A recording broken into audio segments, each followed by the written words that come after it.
तो हेलो दोस्तों, कैसे हैं आप सब? आई होप आप सब बहुत अच्छे होंगे और अपने जीवन में आने वाली परेशानियों और संघर्षों से ज़रूर कुछ ना कुछ सीख रहे होंगे। तो चलिए फिर आज का क्लास करते हैं स्टार्ट।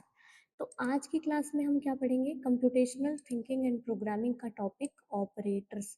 ये सिलेबस में कहाँ है? तो अगर हम सिलेबस में देखें तो अभी तक के हम पढ़ क्या लिए हैं? तो अभी तक के हम पढ़ लिए हैं computer system and organization, application software, computational thinking and programming हम पढ़ रहे हैं, जिसमें हम प्रॉब्लम सॉल्विंग पढ़ लिए हैं, बेसिक्स पढ़ लिए हैं, पाइथन प्रोग्रामिंग के डेटा टाइप्स पढ़ लिए हैं। आज पढ़ेंगे हम क्या? ऑपरेटर्स। ठीक है, तो चलिए फिर स्टार्ट करते हैं।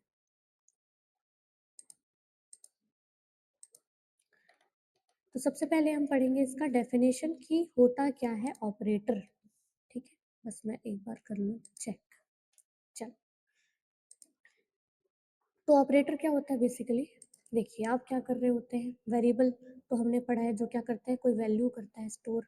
ठीक है, मान लो इसने इस तरह से वैल्यू को स्टोर कर लिया। तो जब आप क्या करते हैं, ऑपरेंड्स पर ऑपरेशन परफॉर्म करते हैं, 10 और 20 ये दोनों क्या है? ऑपरेंड्स हैं। और इस ऑपरेंड्स पर आप कौन सा अभी ऑपरेशन परफॉर्म करना चाह रहे हैं? एडिशन का ऑपरेशन। तो ये जो सिंबल दिख रहा है ना, ये सिंबल जो एडिशन का सिंबल है, यही है क्या? ऑपरेटर।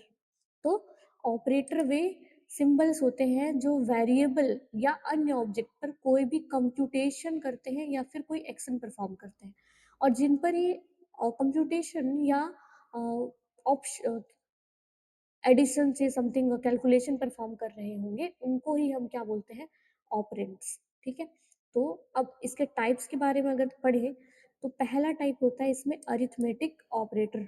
तो अरिथमेटिक ऑपरेटर क्या करेगा? जितना भी मैथमेटिकल कैलकुलेशन है, गणितीय गणना है, उनको काम करेगा। उनके लिए जो ऑपरेटर यूज होगा वो है अरिथमेटिक ऑपरेटर्स। कौन कौन से होते हैं? तो addition, subtraction, multiplication, division, remainder, modulo division, floor division, ये सब होता है। इनको मैं अभी आपको पढ़ाऊंगी डिटेल से। इसको हम पढ़ेंगे अभी डिटेल में, लेकिन अभी हम थोड़ा ऊपर ऊपर से पढ़ लेते हैं, फिर एक एक ऑपरेटर को प्रोग्रामिंग के साथ पढ़ के देखेंगे। ठीक है, ओके। तो सेकंड होता है रिलेशनल ऑपरेटर। अच्छा मुझे बताओ, रिलेशनल ऑपरेटर को और क्या बोलते हैं? तो इसको बोलते हैं कंपैरिजन ऑपरेटर्स। कंपैरिजन ऑपरेटर्स भी किसको बोलते हैं? रिलेशनल ऑपरेटर्स को बोलते हैं। क्यों? क्योंकि ये दो या दो से अधिक वैल्यूज के बीच में कंपेयर करता है या रिलेशन को बताता है कि उन दोनों में क्या रिलेशन है, या कंपैरिजन करके बताता है। ठीक है, और इसका जो आंसर आएगा, जो आउटपुट आएगा, हमेशा ट्रू या फॉल्स में आता है। जब भी आप अरिथमेटिक ऑपरेटर परफॉर्म करोगे तो आपके जो आंसर आएगा वो आंसर किस में आएगा? कोई नंबर्स होंगे उसमें, है ना? लेकिन यहाँ पर जो आउटपुट आएगा वो ट्रू या फॉल्स में आएगा। करके देखेंगे। उसके बाद लॉजिकल ऑपरेटर क्या होते हैं? ये जो भी कॉम्प्लेक्स कंडीशंस को जोड़ने का काम करते हैं। जब भी आप कंडीशंस लगाना हो तब आप वहां पर यूज करते हैं इनका। ठीक है, एंड और नॉट का। ठीक है, नेक्स्ट यहाँ पर है arithmetic operator. Arithmetic assignment operator. Assignment operator क्या करता है? जब भी आप वेरिएबल्स में इस तरह से वैल्यू असाइन करते हैं तो ये बीच में जो है इक्वल टू, जिसको आप बोलते हैं x=10, एक्चुअल में इक्वल नहीं है, ये है असाइनमेंट ऑपरेटर। असाइनमेंट ऑपरेटर, और ये काम क्या कर रहा है? तो राइट साइड में जो वैल्यू है ना 10, उसको लेफ्ट साइड में असाइन कर रहा है। ठीक है, तो और क्या ऑपरेटर है असाइन करने के इस तरह से वैल्यूज को? तो होते हैं एक plus equal to, minus equal to, मतलब जितने भी अरिथमेटिक ऑपरेटर आपने अभी देखे ना ऊपर, उन अरिथमेटिक ऑपरेटर के साथ में आप क्या करते हैं? असाइनमेंट ऑपरेटर्स का यूज करते हैं, जैसे मल्टीप्लिकेशन, डिवीजन, फ्लोर डिवीजन, इन सभी के साथ में। ठीक है, और पाइथन में दो ऑपरेटर्स बहुत ज़्यादा इंपॉर्टेंट हो जाते हैं, जिसमें पहला है आइडेंटिटी ऑपरेटर, दूसरा है membership operator. Identity operator check करता है कि जो आप दो वेरिएबल को कंपेयर कर रहे हैं, क्या दोनों वेरिएबल एक ही मेमोरी लोकेशन को रिफर कर रहे हैं या अलग अलग मेमोरी लोकेशन को रिफर कर रहे हैं। इसके लिए दो ऑपरेटर यूज करना, पहला तो इज और दूसरा इज नॉट। मेंबरशिप ऑपरेटर क्या करते हैं? चेक करते हैं कि क्या कोई एलिमेंट जो है वो इस वेरिएबल का मेंबर है कि नहीं। जैसे आप लिस्ट बनाते हैं, मान लो लिस्ट वन बना दिए, ये अंडरस्कोर है ना, लिस्ट वन में आपने 10 और 20 रखा, आप चेक करना चाहते हो कि ये 20 जो है इस लिस्ट वन का मेंबर है कि नहीं। तो उसके लिए आप क्या करोगे? मेंबरशिप ऑपरेटर्स का यूज करोगे। ठीक है, अब हम क्या करेंगे? एक एक ऑपरेटर को पढ़ेंगे यहाँ डिटेल में। ठीक है, तो पहला इसमें हो जाता है अरिथमेटिक ऑपरेटर। तो अरिथमेटिक ऑपरेटर क्या काम करेगा? तो दो वैल्यूज के बीच में जब भी आपको क्या करना हो, गणितीय गणनाएं करनी हो, मैथमेटिकल कैलकुलेशन करना हो, तब आप यूज करेंगे अरिथमेटिक ऑपरेटर का। ठीक है, जिसमें पहला ऑपरेटर है एडिशन। अब इसको हम लोग करके देखते हैं रन। ठीक, तो हम क्या कर लेते हैं, पहले ना वेरिएबल ले लेते हैं हम। ठीक है, तो ए इक्वल टू मैं ले लेती हूँ 10 और बी इक्वल टू मैं ले लेती हूँ 20। ठीक है, अब इसमें जैसे आपको पहला क्या करना है, एडिशन परफॉर्म करना है, तो आप सीधे क्या करो, इसको प्रिंट फंक्शन के अंदर रख दो ताकि आपको आउटपुट भी जो है वो साथ के साथ दिख जाए। ठीक है, यहाँ पर मैं कर देती हूँ किसको, प्रिंट ए और प्लस बी को। ठीक है, तो आप बताओ आउटपुट क्या आएगा, जब दोनों को आप ऐड करेंगे तो आउटपुट आ जाएगा क्या, 30। तो हम लोग यहाँ पर कमेंट के लिए, सिंगल लाइन कमेंट के लिए क्या यूज करते हैं, तो हैज का यूज करते हैं। अब जब मैं इसको रन करके दिखाऊंगी आपको, बस एक मिनट।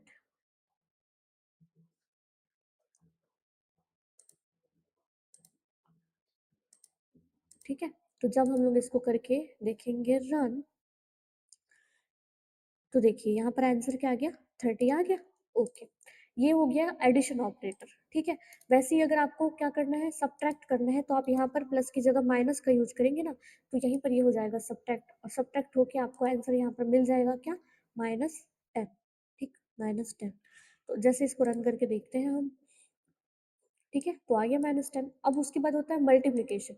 मल्टीप्लिकेशन के लिए आप यहाँ पर एस्ट्रिक का यूज करते हैं। अब जब दोनों नंबर को आप मल्टीप्लाई करेंगे तो आपका आंसर यहाँ पर क्या आ जाएगा, 200, है ना। 10 इंटू 20 कर देंगे तो आ जाएगा क्या, 200। तो ये देखिए आ गया आपका 200। अब आपको करना है डिवाइड। तो आप क्या करते हो, बी को डिवाइड करते हो, बी को डिवाइड कर रहे हो किससे, ए से डिवाइड कर रहे हो। ये का आ गया, ये बी को ए से डिवाइड करेंगे तो क्या आ जाएगा, आंसर आ जाएगा क्या, 2। ठीक है, रन करके देखते हैं, तो ये देखो 2.0 आएगा। हाँ, ये याद रखना, कुछ चीजें आपको ना पाइथन में याद रखनी पड़ेंगी, कि जैसे कि जब आप डिवीजन परफॉर्म करोगे ना, तो ये आंसर आपको हमेशा इस तरह से देता है, किसमें, फ्लोटिंग में। इस तरह से ज्यादातर क्वेश्चन पूछ देगा, ये दे देगा आपको एमसीक्यू में, और बोलेगा कि इसका आउटपुट क्या आता है, 2.0। जैसे अभी मैं कंफ्यूज हो गई खुद, है ना, इस पे क्या आता है, 2.0 आता है। ठीक है, जबकि ये दोनों नंबर किस में है, इंटीजर में है, उसके बावजूद ये आंसर आपको किस में देगा, तो याद रखिएगा किस में देगा, ये आपको फ्लोट में देगा आंसर। ठीक है, अब इसके बाद हम लोग फ्लोर डिवीजन करते हैं। अब मैं ना, ये तो बेसिक्स ऑपरेशन थे इसलिए मैं आपको सीधे करके दिखा दे रही थी। अब मैं आपको यहाँ से बताऊँ, तो हम लोग अभी तक के क्या क्या किया, सब्ट्रैक्शन, दो दो वैल्यूज को घटाता है, ये मल्टीप्लिकेशन करता है, या डिवीजन करता है। अब मॉड्यूलो डिवीजन के बारे में याद रखिएगा, जब आप क्या करेंगे, डिवाइड करेंगे, तो जो रिमाइंडर आएगा ना, वो आपका आंसर होगा। ठीक है, क्या आंसर में देता है ये, तो रिमाइंडर को देता है। करके मैं दिखाऊं, जी बिल्कुल, अभी दिखाते हैं हम आपको करके। ये आप बताइए कि जब आप बी को ए से डिवाइड करेंगे तो आंसर क्या आएगा, मतलब रिमाइंडर ना, आंसर नहीं बताना, इसमें रिमाइंडर बताना है, तो रिमाइंडर क्या आता है, 0 आ जाएगा, है ना, पूरी तरह से डिवाइड हो जाएगा ये। ठीक है, ये तो आंसर देखो आ गया यहाँ पर 0। ठीक, लेकिन अगर आप यहाँ पर a को b से डिवाइड करेंगे तो यहाँ पर आंसर क्या आ जाएगा, a को मैं कर देती हूँ मॉड्यूलो डिवीजन b से, तो अब रिमाइंडर जो है वो मेरा क्या आ जाएगा, रिमाइंडर आएगा 10। ठीक है, करके देखिए, ये देखो आ गया आंसर।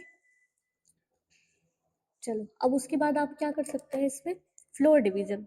इसमें जो नेक्स्ट ऑपरेटर था वो था क्या, फ्लोर डिवी एक्सपोनेंशियल। एक्सपोनेंशियल क्या करता है, कि पावर में आपको आंसर देगा।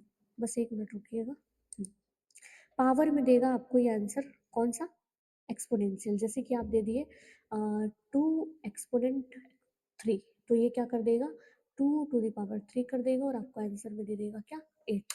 करके देखिए, जी बिल्कुल देखेंगे अभी। ठीक है, ये हम इसको ना अब थोड़ा सा छोटा नंबर दे देते हैं, अदरवाइज हम प्रिडिक्ट ही नहीं कर पाएंगे कि आउटपुट क्या आ रहा है। तो ये मैं इस तरह से दे देती हूँ, और यहाँ पर बीच में लगा देती हूँ एक्सपोनेंट। तो अब आंसर जो आ जाएगा, 2 to the power 3 equal to आ जाएगा 8। ठीक है, अब इसके बाद और एक कौन सा ऑपरेटर था, फ्लोर डिवीजन था। तो फ्लोर डिवीजन जो है ना, डिवाइड करने के बाद आपको आंसर, पॉइंट के बाद जो वैल्यूज होगा ना, उसको हटा के आपको आंसर में इस तरह से एब्सोल्यूट वैल्यू देगा। लेकिन इसमें भी एक जो है कॉन्सेप्ट और भी है इसके साथ में, मैं आपको बताऊंगी साथ के साथ। लेकिन अभी आप करिए क्या, कि आप यहाँ पर लिख दीजिए 21। अब आप कर रहे हो ए को डिवाइड कर रहे हो किससे, बी से, फ्लोर डिवीजन कर रहे हो ना। फ्लोर डिवीजन हमेशा वैल्यूज किसको देता है, पॉइंट के बाद वाली वैल्यू को हटा देता है। तो आप इसमें कुछ ऐसा दो, टू टाइप का, ठीक है, क्योंकि इसमें पॉइंट्स वाली वैल्यू आएगी। जब आप इसका टोटल आंसर आएगा तो आंसर में पॉइंट्स तो रहेंगे, लेकिन ये आंसर कैसे दे देगा, पॉइंट के बाद को हटा देगा, केवल पॉइंट के पहले की वैल्यू को दे देगा। बस ये याद रखोगे तो काम चल जाएगा। नहीं, आप जैसे कि यहाँ पर पॉइंट करके जीरो दे दिया, अब ये फ्लोट नंबर है, एक नंबर है, और एक नंबर क्या है यहाँ पर इंटीजर। अब इसको जब आप डिवाइड करोगे तो अब भी क्या ये पॉइंट के बाद वाली वैल्यू को हटा के केवल एब्सोल्यूट वैल्यू को देगा, क्या देखना है, ठीक है। तो ये किस में दे देगा, पॉइंट में दे देगा आपको आंसर, ठीक है। तो ये याद रखिएगा कि हमेशा ये लॉजिक काम नहीं करता है। कौन सा लॉजिक, कि आप यहाँ पर पढ़ रही है कि फ्लोर डिवीजन जो होता है वो क्या करता है कि जब भी हम डिवाइड करते हैं तो जो हमारा आंसर आता है उसके पॉइंट वाले बाद जो भी रहता है पॉइंट के बाद उसको हटा देता है और उसके पहले की एब्सोल्यूट वैल्यू को दे देता है। ये ऐसा आप याद बिल्कुल नहीं रखिएगा, ठीक है, क्योंकि अगर आप वहाँ पर दोगे क्या, फ्लोटिंग नंबर, तो फ्लोट नंबर में वो पॉइंट के साथ वैल्यू आपको देगा, ठीक है, रिटर्न करेगा। तो इस बात का आप ध्यान रखिएगा, ठीक है। जैसे कि हम लोग देखिए यहाँ पर ही क्या कर दिया, 10.0 दे दिया, 10 के बाद समथिंग और भी कुछ आ रहा था होगा, लेकिन ये इसी तरह से ही देगा, ठीक है। पॉइंट के बाद अगर कुछ वैल्यू यहाँ पर आएगी तो वैसे तो इसमें आंसर क्या आना चाहिए, तो 10.5 आना चाहिए, है ना, लेकिन वो 0.5 को हटा दिया और केवल क्या दे दिया आपको, 0.0 दे दिया। ये याद रखना आप, ठीक है। समझ समझ पाए, नहीं समझ पाए, जैसे कि आप 11 है, इसको 2 से डिवाइड करेंगे तो आंसर क्या आएगा, 5 टाइम जाएगा, ठीक है, और ये बच जाएगा 1। इसको आप पॉइंट लेके फिर से करेंगे ये। तो अब जब ये आप वैल्यूज दोगे तो आंसर आपको मिलेगा यहाँ पर 5, नो डाउट। लेकिन जब आप 11 को 2.0 से डिवाइड कर देंगे, वो भी किस तरह का, ये फ्लोर डिवीजन लगा रही हूँ ना मैं, यहाँ पर मैं फ्लोर डिवीजन लगाई हूँ, ये वाला नॉर्मल डिवाइड नहीं की हूँ, फ्लोर डिवीजन लगाऊंगी, तब इसका आंसर क्या आएगा, इसका आंसर आएगा 5.5, अभी भी यही आएगा, लेकिन अब ये आंसर आपको दे देगा क्या, 5.0, इस तरह से देगा, ठीक है। एक बार मैं आपको करके भी ये चीज़ ना बहुत ज़्यादा ज़रूरी है, आपको कॉन्सेप्ट याद रखना, क्योंकि ऐसे कॉन्सेप्ट मुझे भी याद जल्दी नहीं होते हैं। लेकिन देखिए यहाँ पर 5.0 दे दिया, पॉइंट के बाद जो भी वैल्यू है उसको हटा के उसकी जगह पे जीरो लगा देता है, ये आपको याद रखना है, ठीक है। चलो, तो अगर प्रायोरिटी की बात करें साथ के साथ, तो एक्सपोनेंशियल की प्रायोरिटी होती है हाईएस्ट, क्योंकि यहाँ एक्सप्रेशन भी सॉल्व करने को बोल सकता है कि इस तरह से दे दिएगा और एक एक्सप्रेशन, और यहाँ पर बोल देगा कि इसका आंसर बताओ, तो हो जाएगा आपको दिक्कत कि भाई पहले किसको सॉल्व करें, तो नहीं, हमको इसके प्रेसिडेंसी याद है ऑपरेटर की, पहला जो होता है वो किसका प्रेसिडेंसी होता है, एक्सपोनेंशियल, ठीक है। तो हाईएस्ट प्रायोरिटी हम एक्सपोनेंशियल को देंगे, उसके बाद हम किसको देंगे, मल्टीप्लिकेशन, फिर division, floor division, modulo division, ठीक।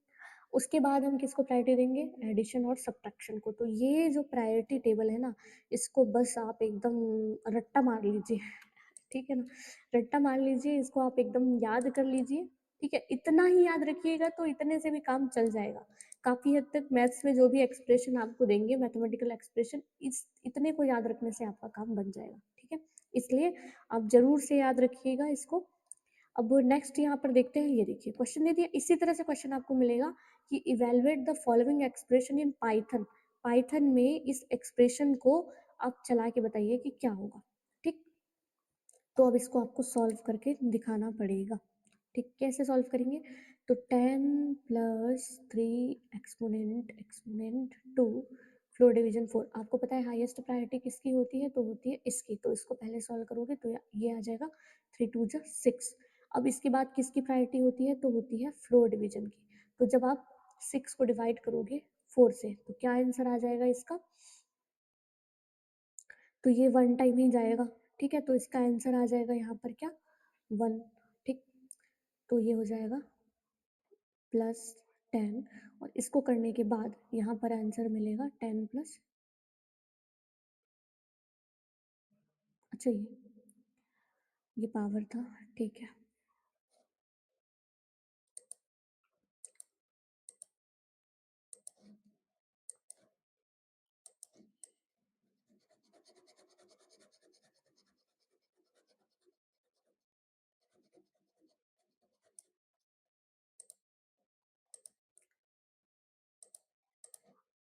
अब यहाँ पर नेक्स्ट क्वेश्चन जो दिया है वो एक्सप्रेशन का दिया है, इस तरह से आपको एक्सप्रेशन दे दिया है और इसका आउटपुट क्या आएगा ये पूछेगा, है ना? तो आप क्या करो, इसको करो सॉल्व, लेकिन आपको पता है प्रायोरिटी किसकी हाईएस्ट होती है, तो सबसे हाईएस्ट प्रायोरिटी होती है एक्सपोनेंट की। तो इसको पहले सॉल्व करोगे तो 3 टू द पावर 2 ये क्या हो जाएगा 9।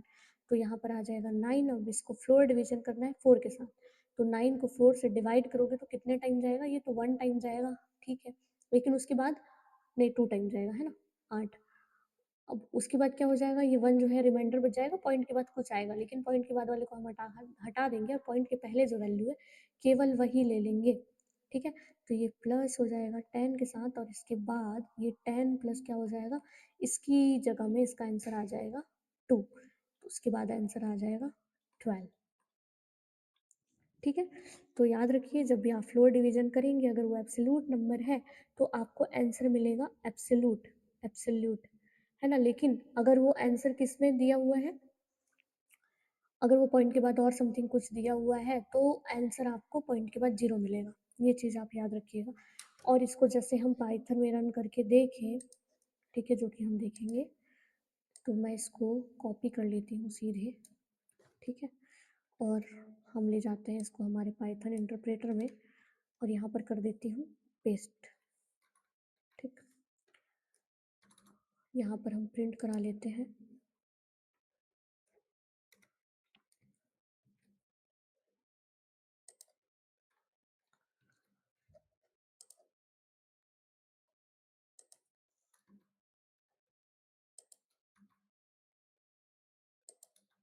ठीक है। चलो इसको करते हैं रन। तो रन करने के बाद देखिए यहाँ पर आंसर क्या आ गया 12, ठीक है। चलो नेक्स्ट क्वेश्चन, नेक्स्ट ऑपरेटर यहाँ पर पढ़ेंगे जो कि है कौन सा, रिलेशनल ऑपरेटर।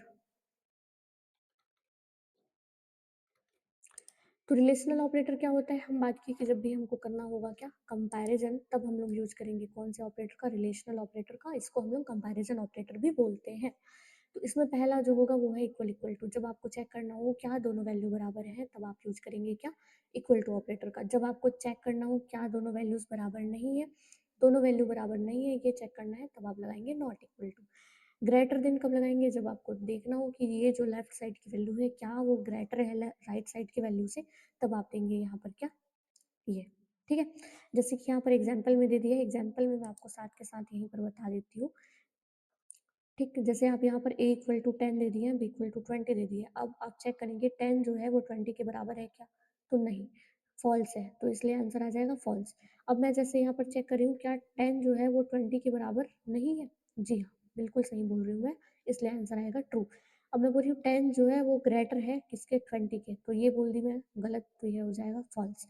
वहीं पर अगर मैं ये लगाऊं तो 10 की वैल्यू मैं रख देती हूँ और लेस देन कर देती हूँ 20, तो अब जो आंसर है वो है सही कि 10 जो है वो लेस है किससे, 20 से। या तो मैं यहाँ पर ये कंडीशन ना और वाला काम करता है, या तो ग्रेटर होना चाहिए या तो इक्वल होना चाहिए, जैसे कि मैं 10 ग्रेटर इक्वल 10 कर देती हूँ, तो अब बताओ मुझे क्या 10 जो है इस 10 के से बड़ा या बराबर है क्या, एक होना चाहिए, ठीक है, और वाला है ना तो एक होना चाहिए। तो हाँ ये बराबर है, क्योंकि ये बराबर था इसलिए इसका आंसर मिल गया यहाँ पर ट्रू। अब यहाँ पर जैसे मैं चेक करती हूँ कि b की वैल्यू है 20 और मैं बोलती हूँ 20 इज लेस देन और इक्वल टू 15, चेक करो क्या ये मेरा 20 15 से स्मॉल है क्या, नहीं। क्या ये मेरा 20 इस 15 के बराबर है क्या, नहीं। दोनों ही कंडीशन यहाँ पर गलत हो गई, इसलिए आंसर यहाँ पर आ जाएगा क्या, फॉल्स, ठीक है। अब यहाँ पर एक क्वेश्चन दिया हुआ है, क्वेश्चन में क्या बोल रहा है, रिजल्ट बताओ इस एक्सप्रेशन का, ये। अब क्या जो 5 है वो 5.0 के बराबर होता है, तो हाँ ये होता है सही। अब आप मेरी बात क्यों ही मानोगे, है ना, तो हम लोग रन करके देखते हैं और हम इंटरप्रेटर की बात मानेंगे, ठीक। हम्म, ये, तो मैं इसको प्रिंट करा देती हूँ इसके अंदर, ये। अब मैं चेक करती हूँ क्या 5 जो है ये इसके बराबर है, तो हम करते हैं रन। तो देखिए यहाँ पर आंसर आ गया क्या, ट्रू। तो ये दोनों होते हैं बराबर, ठीक है, याद रखिए इस बात को। तो ये आंसर टू थोड़ा ट्रिकी क्वेश्चन था इसलिए मैं रखी, मेरे को लगा कि इसको रखना चाहिए यहाँ पर, ठीक है। इस छोटे छोटे ट्रिक्स में ही हमारा दिमाग घूम जाता है। नेक्स्ट क्वेश्चन बोल रहा है चेन कंपैरिजन, ये इसको आप कंपेयर करोगे तो ये किसके इक्विवेलेंट है ये बता रहा है। क्या ये x इज लेस और y ग्रेटर z है, या फिर ये x less than y and y greater than z है, क्या है ये बताना है। तो इसका आंसर यही होगा कि पहले तो x जो है वो क्या होगा, लेस होगा इसके, उसके बाद ये क्या होगा, y जो है वो इसके, तो दोनों ही कंडीशन ट्रू होनी चाहिए ना। x जो है वो y से छोटा होना चाहिए और y जो है वो z से बड़ा ही होना चाहिए, दोनों कंडीशन ट्रू हो जाने चाहिए, इसलिए यहाँ पर एंड ऑपरेशन लगा है, क्योंकि एंड का काम क्या है, जब सभी कंडीशन होते हैं ट्रू तभी वो आउटपुट में आपको दे देता है क्या, ट्रू। ठीक है, सभी इनपुट ट्रू होने चाहिए तभी आपका आउटपुट ट्रू मिलता है, और यहाँ पर दोनों कंडीशन दिया है और ये दोनों कंडीशन होनी चाहिए ट्रू। ठीक है, इसलिए यहाँ पर ये एंड वाला लगेगा। नेक्स्ट क्वेश्चन यहाँ पर देखिएगा, लॉजिकल ऑपरेटर। तो लॉजिकल ऑपरेटर होते हैं तीन, हमने जैसे कि बात किया एंड और नॉट। तो एंड कब ट्रू देता है, अभी हम लोग देख रहे थे कि जब आप जितने भी ऑपरेंड्स आप दे रहे हो या जितने भी आपने कंडीशन दिया वो सभी कंडीशन ट्रू होंगे तब आपका आउटपुट मिलेगा वहां पर ट्रू। और कैसे देगा, जब सभी कंडीशंस में से एक कंडीशन ट्रू हो, मिनिमम एक कंडीशन, एटलीस्ट वन कंडीशन क्या होना चाहिए यहाँ पर ट्रू होना चाहिए, तो आपको आंसर मिल जाएगा ट्रू। और नॉट कैसे करेगा, अपोजिट काम करेगा, अगर कंडीशन ट्रू है तो वो दे देगा फॉल्स और अगर फॉल्स है तो वो दे देगा ट्रू। अब इसमें आप देखिए यहाँ पर एंड कैसे लगाते हैं, तो जैसे कि मैं यहाँ पर कर दी क्या,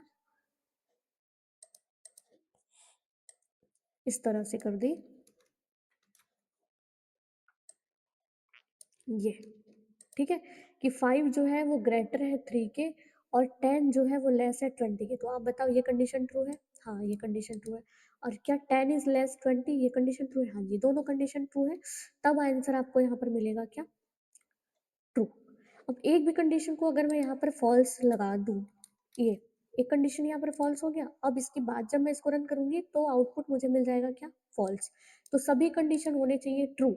लेकिन हाँ अभी हम लोग बात किए और के लिए कि और कैसे काम करता है, कि एक भी कंडीशन अगर यहाँ पर ट्रू रहा तो चल जाएगा, तो ये वाला कंडीशन तो यहाँ पर फॉल्स है 5 लेस देन 3, लेकिन 10 लेस 20 ये कंडीशन तो ट्रू है, तो क्योंकि ये कंडीशन ट्रू था इसलिए अब आंसर और लगाने पर आपको मिलेगा क्या, ट्रू।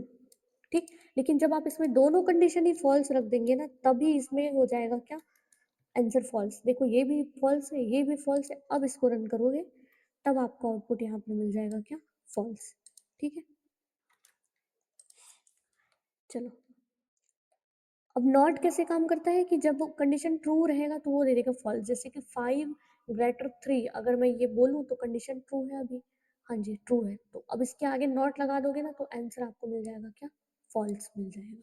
ठीक, तो नॉट इन्वर्टर के जैसे काम करता है, अगर कंडीशन ट्रू होता है तो वो फॉल्स में दे देता है। अब यहाँ पर ना एक कॉन्सेप्ट आता है कि शॉर्ट सर्किट का क्या होता है ये। तो what is short circuit evaluation in logical expression, logical expression में शॉर्ट सर्किट इवैल्यूएशन क्या होता है ये बताना है। तो पाइथन में लॉजिकल एक्सप्रेशन का इवैल्यूएशन बहुत ही एफिशिएंटली किया जाता है। यदि परिणाम पहले ऑपरेंड से स्पष्ट हो जाए तो पाइथन दूसरे ऑपरेंड्स को चेक ही नहीं करेगा, उस इस कंडीशन को बोलेंगे शॉर्ट सर्किट। ठीक है, आप दो कंडीशन दे रहे हैं, मान लो आप किस तरह से कंडीशन देते हैं, आप देते हैं ऐसे कि 10 लेस देन 20 और 10 लेस देन 5 इस तरह से दिए हैं और इसको करा दिए प्रिंट। हमारा इंटरप्रेटर कैसे काम करेगा, पहले कंडीशन को चेक करेगा, क्या ये कंडीशन ट्रू है, हाँ कंडीशन ट्रू है और ये और ऑपरेटर है तो ये सीधा ही यहाँ पर इसको ट्रू कर देगा भाई, इसको तो वो चेक ही नहीं करेगा कि सेकंड वाला क्या था। ठीक है, तो इसको हम लोग बोलते हैं क्या, शॉर्ट सर्किट। जब वो क्या करे, यदि पहले परिणाम से ही ऑपरेंड स्पष्ट हो जाए कि क्या रिजल्ट आने वाला है तो दूसरे ऑपरेंड को वो चेक ही नहीं करेगा। ठीक है, तो यहाँ पर जैसे एंड ऑपरेंड्स के लिए देखें तो अगर पहला ऑपरेंड्स फॉल्स दे दिया, जैसे आप लगाए थे कि 10 ग्रेटर 20 और यहाँ लगा दिए थे एंड ऑपरेशन में 10 लेस देन 20। ठीक है, इस तरह से लगाए, अब आप इसको प्रिंट कर रहे थे, पहला कंडीशन आप चेक किए एंड के लिए कि 10 जो है वो ग्रेटर है 20 के, यहाँ पर आपको मिल गया क्या, फॉल्स। और जैसे ही पहला कंडीशन फॉल्स मिलेगा ना, ये बाद में चेक नहीं करेगा, सीधा आपको आंसर रिजल्ट दे देगा फॉल्स, रिजल्ट दे देगा फॉल्स, इसको चेक करेगा ही नहीं। तो वही बोल रहे हैं कि यदि पहला ऑपरेंड ही ट्रू है नहीं, नहीं, एंड का देख रहे थे, यदि पहला ऑपरेंड ही फॉल्स है तो पूरा परिणाम निश्चित रूप से फॉल्स ही होगा। इसलिए पाइथन जो है ना वो दूसरे वाले हिस्सा जो है सेकंड पार्ट है उसको इवैल्यूएट ही नहीं करेगा। और का तो मैं बताई कि अगर वो पहला कंडीशन ही अगर ये ट्रू निकल गया और यहाँ और है, जैसे कि मैं ऊपर में बताई, है ना? पहला ही कंडीशन ट्रू निकल गया और है ये, तो वो सीधा ही आपको रिजल्ट दे देगा ट्रू, सेकंड वाले को वो चेक ही नहीं करेगा। इस कंडीशन को बोलते हैं शॉर्ट सर्किट, ठीक है? अब इससे काम क्या होता है, तो इससे समय की बचत होती है और एरर्स को रोकने में क्या होता है, आपको हेल्प मिलता है। अब इसमें एमसीक्यूज कैसे पॉसिबल है, तो यहाँ पर बोला कि 10 जो है ग्रेटर 5 के एंड ऑपरेशन लग रहा है, तो अब दोनों को चेक करना है क्या दोनों ट्रू है, तो पहले वाले को चेक करिए, 10 ग्रेटर 5 सही बोल रहा है, ट्रू है। यहाँ पर बोल रहा है 5 ग्रेटर 10 जो कि है फॉल्स। तो सभी कंडीशन ट्रू होने चाहिए थे पर एक कंडीशन फॉल्स है, इसलिए आपको आंसर मिल जाएगा क्या, फॉल्स। नेक्स्ट क्वेश्चन बोल रहा है which logical operator has the highest precedence, किसका होता है, तो हम बात किए थे कि नॉट का हाईएस्ट होता है, ठीक है। ऊपर जब मैं आपको यहाँ पर पढ़ा रही थी तो मैं बताई थी कि नॉट का हाईएस्ट होता है, उसके बाद होता है एंड का, उसके बाद होता है और का, ठीक। नेक्स्ट क्वेश्चन बोल रहा है इन ए और बी कर रहे हैं ना, और कर रहे हो, if A is true will Python evaluate B, अगर पहला ए ही ट्रू है, फर्स्ट कंडीशन ही ट्रू है, क्या सेकंड बी वाले कंडीशन को चेक करेगा, जी नहीं, बिल्कुल नहीं करेगा। इसी को हम लोग बोलते हैं शॉर्ट सर्किट, ठीक है। अब यहाँ पर नेक्स्ट क्वेश्चन है arithmetic assignment operator. Assignment operator क्या होता है, तो असाइनमेंट ऑपरेटर जब भी आपको वेरिएबल में वैल्यूज को करना हो क्या स्टोर, तब उसके लिए आप क्या करते हैं, असाइनमेंट ऑपरेटर का यूज करते हैं, ठीक है। अब यहाँ पर पहला वाला जो देखिए, तो यहाँ पर x इक्वल टू 5 आप यहाँ पर असाइन कर दिए, तो जो x इक्वल टू 5 कर दिए, तो ये 5 वैल्यू जो है x को हो गई असाइन। ऐड अब इससे में अगर कर दिए तो बताइए मुझे आउटपुट क्या मिलेगा, इसी के नीचे मैं लिखी x प्लस इक्वल टू 3। अब आउटपुट क्या आ जाएगा, तो ये ना इसको और कैसे लिखते हैं, x equal to X plus 3 ऐसे लिखते हैं हम। अब x की वैल्यू आपको पता है 5 है, तो आप यहाँ पर रख दो 5 प्लस कर दो 3, तो आंसर क्या आ जाएगा 8। तो इसका जो आंसर है ना ये आ जाएगा क्या 8। तो इस तरह से सॉल्व करते हैं हम किसको, असाइनमेंट ऑपरेटर्स को जो मैथमेटिकल फंक्शन के साथ यूज हो रहे होते हैं, ऐड एंड असाइन। उसके बाद यहाँ पर बोला पहले सब्ट्रैक्ट करो उसके बाद असाइन करो, फिर मल्टीप्लाई करो उसके बाद असाइन करो, वैसे ही डिवाइड करने के बाद असाइन करो। तो ये आपने सारे पढ़ लिए हैं, है ना, ये एक्सप्रेशन हमने ऐड सब्ट्रैक्ट मल्टीप्लिकेशन डिवीजन ये सारा पढ़ लिया है। तो एज इट इज ये ऐसे ही काम करेगा, बस आप इसको याद रखना इस तरह से काम करता है। जो पहला ऑपरेटर दिया है वही पहले परफॉर्म करेगा कि इस एक्स में पहले आप ऐड करो 3 को और उसके बाद इसी x में आप क्या कर दो, इसको असाइन कर दो, ठीक है। पहले इसको प्लस करो 3 के साथ उसी वेरिएबल में और उसके बाद उसी वेरिएबल को नई वैल्यू जो आई है वो असाइन कर दो। ऐसे काम करते हैं हमारे सभी असाइनमेंट ऑपरेटर। कभी कभी पूछता है कि इनमें से ऑपरेटर कौन सा नहीं है, और अगर वो दे दिए इस तरह से, तो हाँ जी यही जो है ये ऑपरेटर नहीं है। आप हमेशा याद रखिएगा पहले मैथमेटिकल फंक्शंस आएंगे इस तरह से, ठीक है, इसके बाद यहाँ पर इक्वल टू आएगा। अगर इक्वल टू के बाद मैथमेटिकल फंक्शन दे दिया है तो वो है गलत, ठीक है, इस तरह से दे दिया है वो है गलत। ये याद रखिएगा क्योंकि मैं कोई एग्जाम में देखी थी, मेरे ख्याल से ये केवीएस या ये हमारे इसके 2023 वाला जो एग्जाम हुआ था ना, 2023 वाला एग्जाम, उसमें ऐसा क्वेश्चन था कि इनमें से कौन सा ऑपरेटर नहीं है, और इस तरह से कुछ क्वेश्चन दे दिया था, ठीक है, तो याद रखिए इसको। अब इसमें नेक्स्ट क्वेश्चन हो रहा है what is the value of x after, x की वैल्यू क्या हो जाएगी जब आप पहले रखे हैं x इक्वल टू 10, उसके बाद यहाँ पर रख दिया x प्लस इक्वल टू 5। तो हम अभी क्या बात की कि पहले वो x की वैल्यू को ऐड करेगा, तो x की वैल्यू को ऐड करेगा तो 10 को 5 से ऐड करेगा 15 आ जाएगा, फिर उसी x में नई वैल्यू को असाइन कर देगा तो ये आ जाएगा 15, ठीक। नेक्स्ट में which of the following is an invalid assignment, कौन सा असाइनमेंट इनवैलिड है, तो ये भी मैं आपको वेरिएबल पढ़ा रही थी तो मैं आपको बताई थी, है ना। तो इस तरह से आप असाइन कर सकते हैं, यहाँ पर x की वैल्यू भी 1 होगी, y की वैल्यू भी 1 होगी और z की वैल्यू भी 1 हो जाएगी।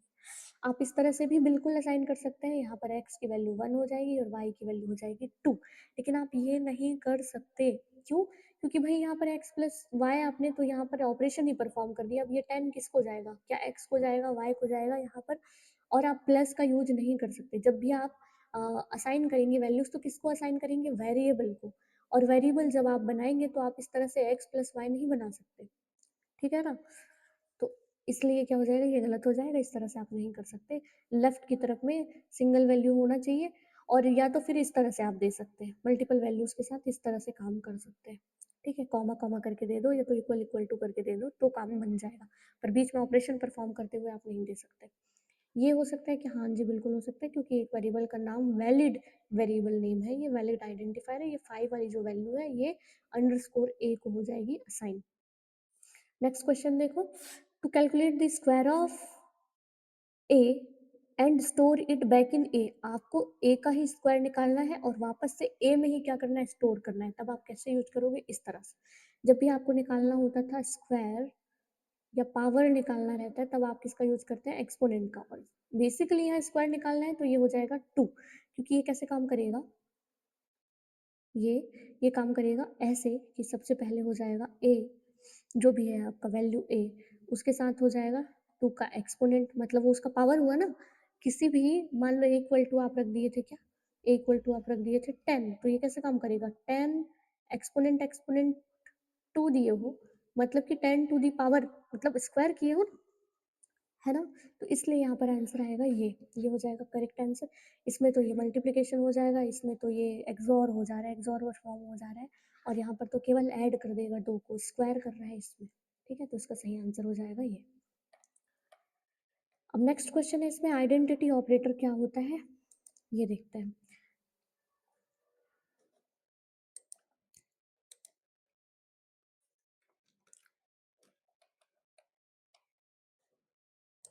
तो आइडेंटिटी ऑपरेटर का उपयोग जब दो वेरिएबल के डेटा टाइप या वैल्यू की तुलना करने की बजाय उनकी आइडेंटिटी की तुलना आप करोगे, उसकी आइडेंटिटी की तुलना करोगे, क्या दोनों वो सेम मेमोरी लोकेशन में है कि नहीं, ये चेक करो, उनके वैल्यूज की को कंपेयर नहीं कर रहे हो, उनकी आइडेंटिटी को कंपेयर करने लगे हो, तब वो हो जाएगा। क्या बोल रहा है, ये चेक करता है कि दोनों वेरिएबल एक ही ऑब्जेक्ट को रिफर कर रहे हैं या नहीं, एक ही मेमोरी लोकेशन को रिफर कर रहे हैं या नहीं, ये चेक करना रहेगा, तब आप यूज करोगे किसका, आइडेंटिटी ऑपरेटर का। कितने होते हैं आइडेंटिटी ऑपरेटर, तो होते हैं दो। पहला होता है इज, ये कब ट्रू देगा, जब दोनों वेरिएबल जो है एक ही मेमोरी एड्रेस को पॉइंट करेंगे। इज नॉट जो है ये कब ट्रू देगा, जब दोनों वेरिएबल अलग अलग ऑब्जेक्ट्स को पॉइंट करेंगे, तब ये दे देगा क्या, ट्रू। ठीक है, तो यहाँ पर मैं आपको करके दिखाती हूँ, इस तरह से देखो। ठीक है, यहाँ पर आपने कर दिया है कि मैंने एक लिस्ट बना दिया। लिस्ट है, ये कैसे पता चलेगा, तो जब आप लगा देंगे क्या स्क्वायर ब्रैकेट, तो पता चल जाएगा वो लिस्ट है। 10 और 20 मैंने रख दिया। ठीक है, अब मैंने बी रखा यहाँ पर, बी इक्वल टू, ठीक, यहाँ पर भी मैंने 10 और 20 रख दिया। अब जब मैं यहाँ पर निकालना चाहूँगी क्या ए ही बी है, क्या ए ही बी है, ए इज बी, मैं ऐसा पूछ रही हूँ हमारे इंटरप्रेटर को, तो आप बताइए यहाँ पर आंसर क्या आएगा। आप देखिए इसको, प्रोग्रामिंग को, और मुझे बताइए क्या यहाँ पर ट्रू आएगा कि फॉल्स आएगा। ए इज बी, ए ही बी है, तो जी यहाँ पर आएगा क्या, फॉल्स। ठीक है, क्यों, क्योंकि भले ही इसमें वैल्यू सेम है भाई, लेकिन वेरिएबल तो अलग है, वेरिएबल अलग है मतलब मेमोरी लोकेशन भी अलग है ना। तो यहाँ पर ये आ जाएगा क्या, फॉल्स। एक और लाइन अगर आप लिख देते तो ट्रू आता, कैसे कि आप ए को जो है ना वो बी में डाल दिए, ये कौन सा है, असाइनमेंट ऑपरेटर, तो बी की वैल्यू कहाँ चली गई, ए में चली गई। अब ये दोनों क्या हो गए, एक ही वेरिएबल एक ही मेमोरी लोकेशन में आ गए, हाँ जी।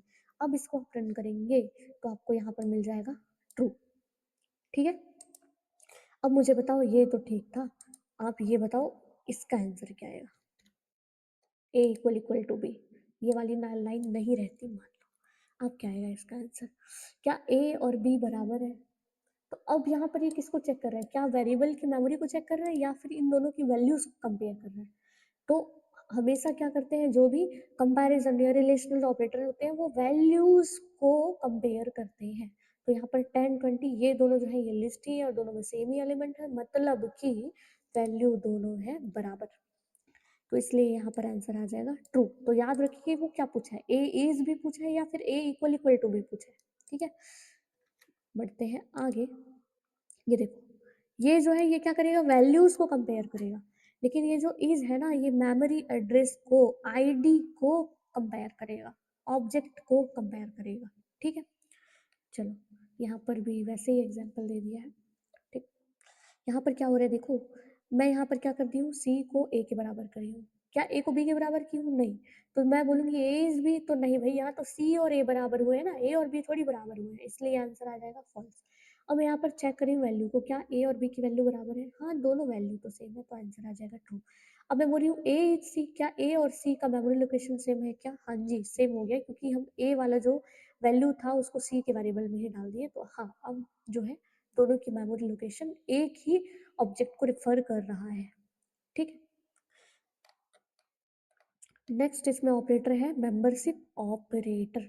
तो मेंबरशिप जैसे कि मैं बताई थी कि ये एलिमेंट्स किसी वेरिएबल का पार्ट है कि नहीं वो चेक करता है, मेंबरशिप ये यहाँ पर चेक करता है। तो मेंबरशिप ऑपरेटर का उपयोग किसी एलिमेंट की प्रेजेंस को किसी कलेक्शन या सीक्वेंस, जो है हम सीक्वेंस डेटा टाइप पढ़े थे, इनमें टेस्ट करता है। ठीक है। और इसके जो आउटपुट आपको मिलेंगे वो या तो ट्रू होंगे या तो फॉल्स होंगे। क्यों? या तो वो उसका मेंबर होगा या तो वो उसका मेंबर नहीं होगा। होगा तो ट्रू, नहीं होगा तो फॉल्स।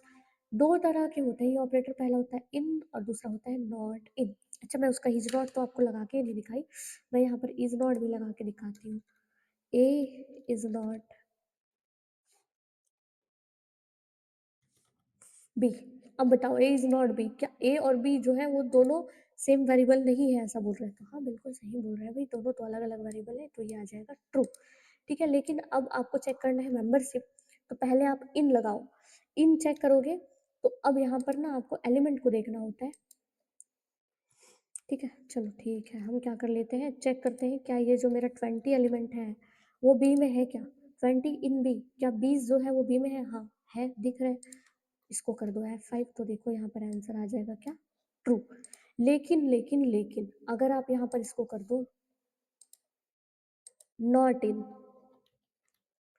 नॉट इन, अब मुझे बताओ ये 20 जो है ये बी में नहीं है, ऐसा बोल रहा है कि नहीं है?